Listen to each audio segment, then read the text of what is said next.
So, kamusta po mga ka-Streetwise? Ako po si Takero Miyamoto at welcome po sa aking munting channel.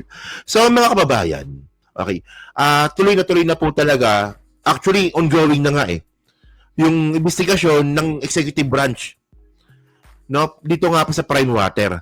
So, ngayon, lumalabas ngayon dito mga kababayan, dalawang branches of government na po ang nag-iimbestiga sa Prime Water. So, yung kay PBBM at saka si Martin Romualdez. So, dalawa na. Sa legislative, sa House. Oh. So ngayon, base nga po dito kay Claire Castro, may mga ebidensya na po talaga na pinakailaman talaga ng DPWH nung si Mark Villar po yung secretary nito, yung local water system nga po no, ng bawat LGU. Kaya nga nakakuha sila ng ng access para nga po makapagbigay nga po ng tubig sa mga lugar po na yan. So para mas malinaw na lang, mas maganda basahin na lang natin. So sabi dito, okay. Palace Press Officer Claire Castro notes that the joint venture, agreement of Villar-owned Prime Water with local water district increased in 2019 bago mag-pandemic ito And when the LUA was attached agency of the Department Public Works and Highways under then Secretary Mark Villar. Okay. Ano ba to? Coincidence ba to?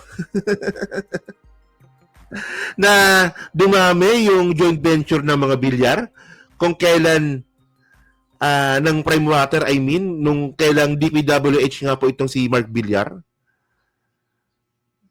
Ano yun? Alam niyo yung bobo ni Sara dito, no? Sabi ni Sara, ito daw po ay politika lang. Tanga ka talaga no, puta. Palikuan kayo natin si Sara ng kulay green. Na tubig galing sa Prime Water. Ewan ko lang, puta, ilang taon na po nagsasakripisyo mga kababayan natin? Mag-isang dekada na po. Kainutil mo talaga, Sara. Alam niyo, kaya nga ayokong Kaya nga ayokong maging presidente yan si Sara. Kasi alam niyo mga kababayan, pag si Sara po naging presidente po, kung anong pagmamalabis ang ginawa pa ng mga Villar, nung si Digong po presidente, mauulit po yan. At isa po ito sa mga pagmamalabis po na ginawa po ng mga Villar. Yung gusto nilang i-monopolize, yung patubig po sa buong Pilipinas. Buti na nga lang kamo, merong may nilad O, Gloria Marcos, maraming salamat po, no? So, tinan nyo to, O, sabi pa dito. Ito sabi ni Claire, no? Napatid natin ang malawakang problema na naidulot na kakulangan ng Prime Water.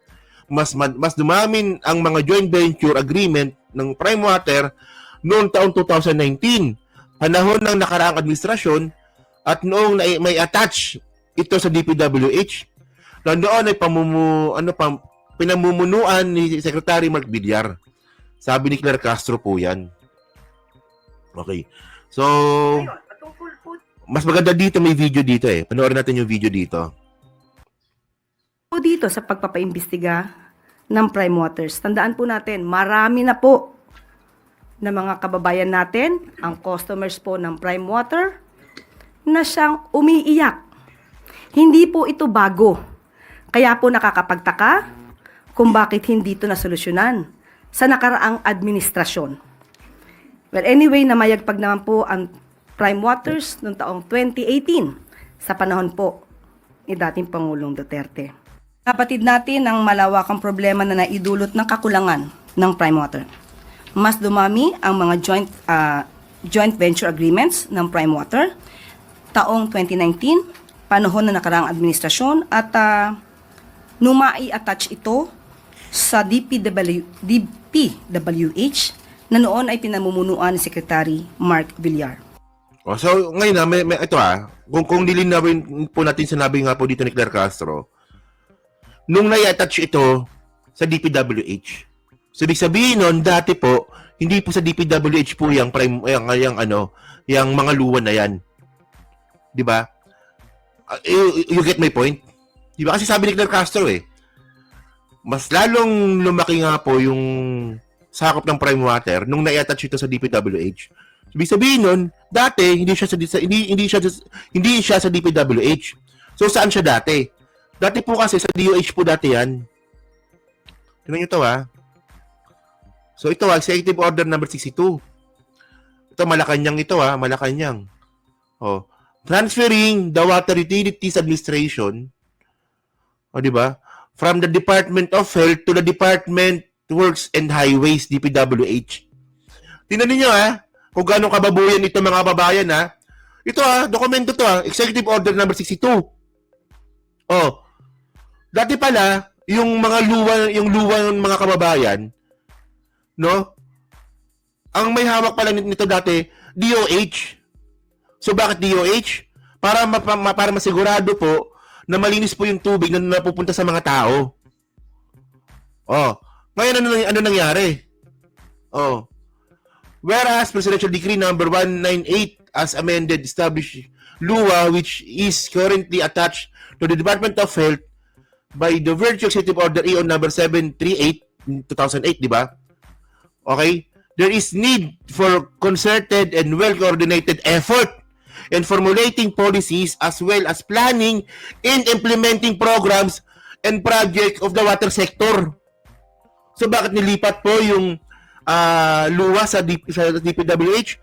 Para magkaroon po ng isang well-coordinated and formulating policies. So malinaw mga kababayan po na yung LUA makipag-coordinate po sa DPWH. Malinaw naman Oh.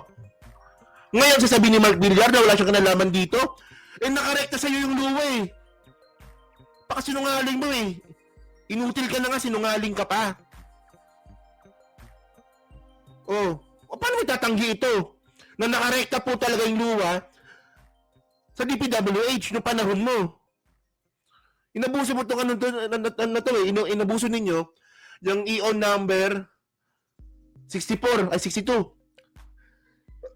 Inabuso nyo yan Ano ba to? Coincidence ba to? Na nalipat yung local water utility ano ba yan?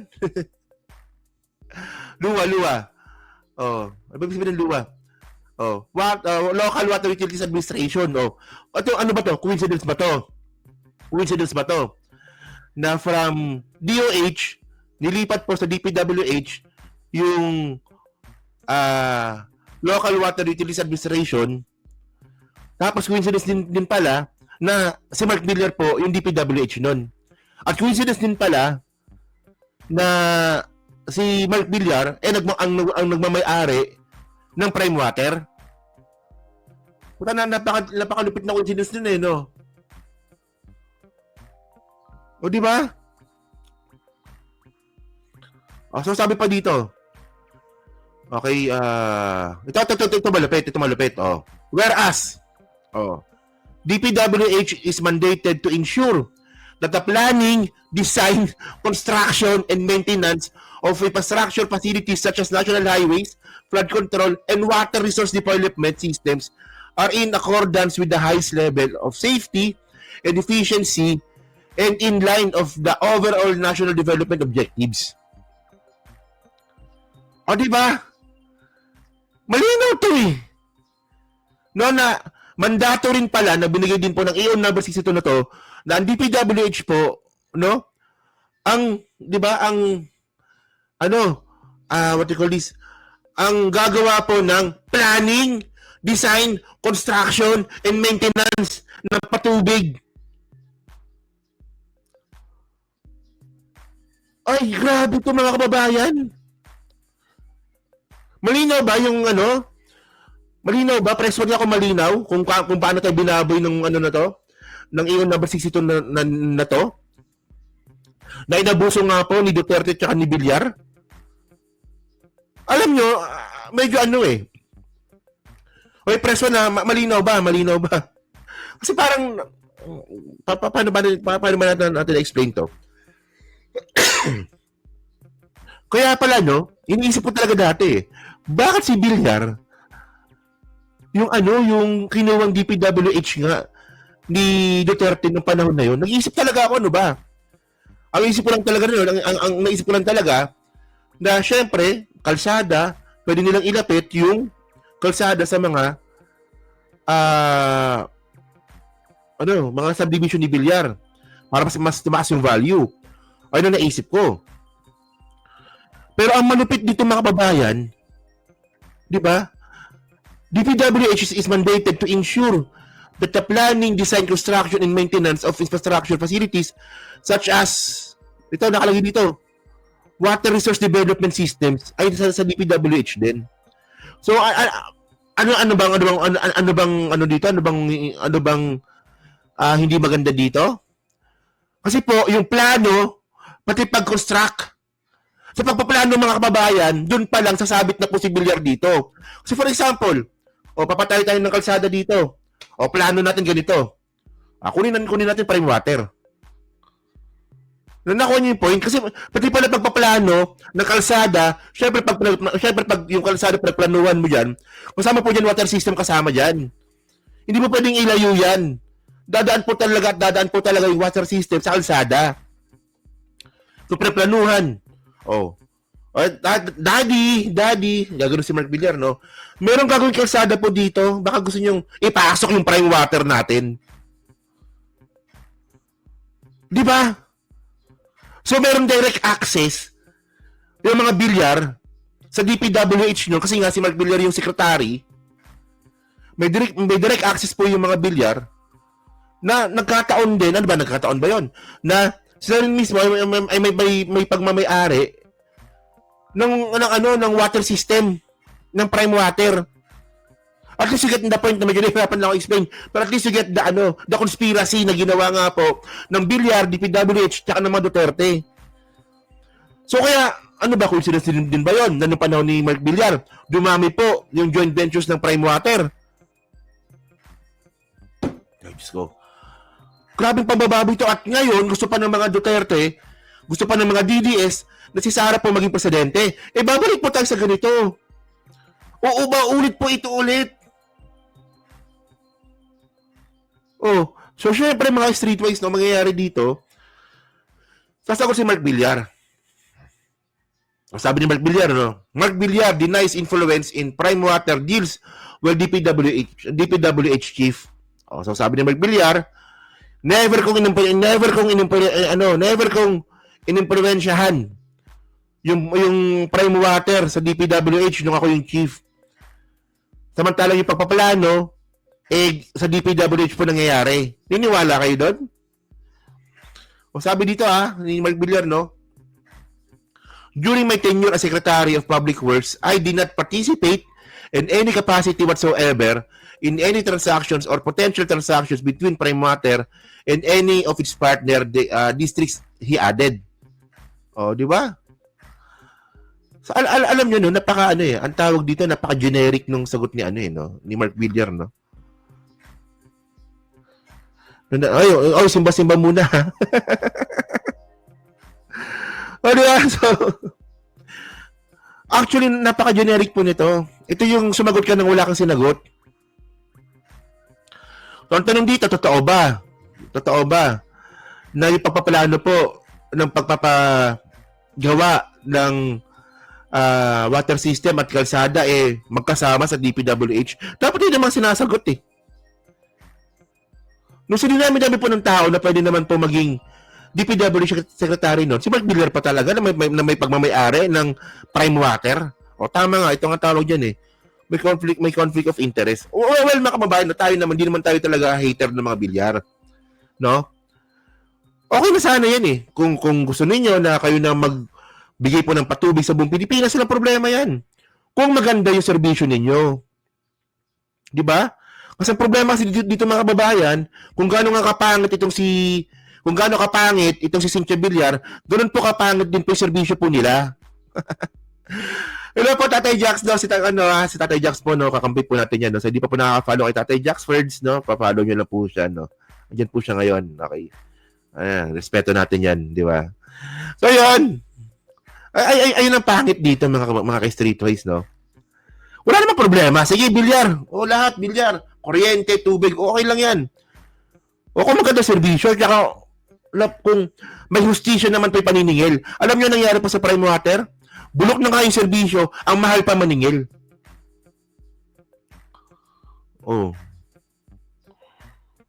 So, yun ko ba? So, So ngayon, mga ka-streetwise, ang nakakatawa kasi dito, si Sarah na naman ngayon, nagpapatawa. O, sabi ni Sarah, investigation of Villar's prime water political. Sabi ni Sarah. Tingnan niyo katangahan ni Sarah, no? Vice President Sara Duterte said that the investigation into the alleged failure of water utility Prime Water Infrastructure Corporation to serve its customer is a form of harassment intended to scare off the administration political enemies. Tangina talaga, no? Gago talaga to si Sara. Tanga talaga, no? Ah! Ito, sorry. Ito pala yun. Ito, yan. So, sabi ni Sara, mga kababayan, yung pag-imbestiga nga daw po ng administrasyon po na to sa Prime Water, politikalan daw po yan. Kung di ba naman tanga tong gaga na to, no? Alam nyo, parang ganito yung Master Paul. No? Si Master Paul kasama din natin yan, ha? Yan. Pa-follow din po kay Master Paul, no? So, tinanong ninyo, ha? Ganito yan. Oh. So, nakita mo na yung tubig ng Prime Water kulay green. Naamoy mo na yung tubig ng Prime Water mabaho. Oh. At nakita naman po nating lahat na yung paniningil po ng Prime Water sa mga consumer niya, overpriced. Tapos sabihin ni Sarah, politika lang yan. Kung di ba naman gaga to, gaga ka talaga. Pati yung mga dides na tatanga-tanga, ito yung mga bagay, mga kababayan na hindi ko po kaya intindihin. No? Kung bakit pag ganyan po yung mga DDS, dami pong katangahan na ginawa po ni Sarah. Gusto niyo pa maging presidente? Ayun na po kay Caroline Makino, maraming salamat po, no? Maraming salamat. Thank you po, no? Ewan ko ba, no? So, ganun talagang buhay. Tanga-tanga lang, di ba? On VP Sara Duterte's comment Yan. regarding the prime water. So, yun mga streetwise, no? Okay. So, kayo po, no? Ano pa masabi nyo nga po dito sa nakita natin yung EO number 62 na tinatanggi po ni Mark Villar na wala daw siyang kinalaman dito po sa pag-construct nga po ng mga facilities nga po ng Prime Water. Samantalang meron pong EO number 62 na napapatunay na pati po pagpaplano ng patubig na kay Mark Villar din pala. No? Yan lang, so pa-comment lang po sa baba at binabasa ko pong lahat yan at syempre dyan po sa Team Replay, pa-like, pa-subscribe, kung di makalabisan, pa-share na rin po ng video po na to. So, thank you mga kababayan, and then pag-usapan ngayon natin itong bago na discovery nga po ni Claire Castro na pangungurakot ni Sarah. Actually, hindi na nga bago to, luma na nga. Yan na, so hello po kay Tatay Jack Ferds, maraming salamat pala, no. Yung mga baha naranasan ngayon na distribute yung maling paggamit ng lupa ginawa ng mga bilyar. Actually, no, kasi ako po kasi taga-South po ako eh. Taga-South po talaga ako, taga-South ako.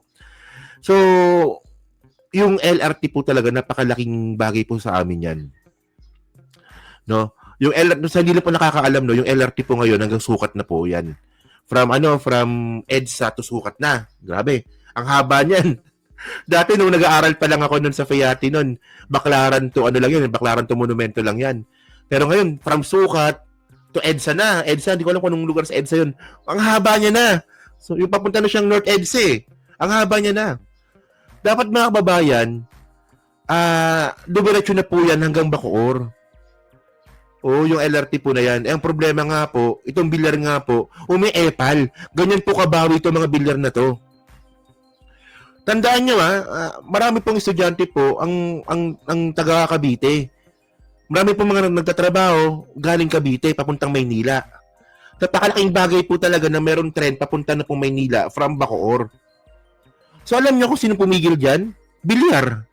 Kasi po yung katabi pala ng sukat station, no? Ang katabi pala no nadadaanan ng tren, lupa ng mga bilyar. Ngayon ang gusto ngayon ng mga bilyar, sila yung hahawak ng tren. Ano yung sinuswerte? Kami man may-ari ng lupa, at least wala na kayo problema sa right of way, sabi ng mga bilyar. Grabe naman kayo. Pero, ang kapalit naman nun, magiging parte kayo ng operation ng tren? Samantalang, public yan. Public transportation po yan, mga kababayan. Papasukan na rin ng mga bilyar. Di ba? Grabe, no? Di kasi ako sumasakay ng LRT eh. Masakay ng LRT. Oh, hanggang sukat lang talaga ako. Hanggang sukat lang ako. Oh. So, grabe. Tapos, yung, sino nang nakapunta doon? Sa last station ng LRT sukat, yung ano, Fernando Po Jr. Avenue ba yun? Oh, kalimutan ko na kung anong tawag doon. Sino nang nakapunta doon sa Press 1 nga? Di ba yung tren? Stasyon. Pagtawid mo, may gasolinahan. May dadaanan doon bakanteng lupa. Kay Villar po yun. Oo. Oo. So, ewan ko ba, no? Pero, by the way, ganyan po kagahaman ng mga bilyar. At yan po, no? Yan pong ginawa po ng bilyar po na yan, na pagharang nga po dyan sa, pagpapatayo nga po ng trend dyan sa may south. Yan din po yung nagamit, no, ng mga kalaban ni Bilyar sa Las Piñas. Alam po yun, taga Las Piñas ako eh. Oh, Carriedo Monumento lang niyo. Taga Maynila ka kasi, no? Ano, so, ayan po yung naging nagamit, ayan po yung nagamit, no, ng mga kalaban nga po ni Bilyar dito po sa Las Piñas, no, na ginamit nila na sa pangampanya kung bakit natalo itong si kung bakit Dr. Santos Avenue pala, oo, sorry.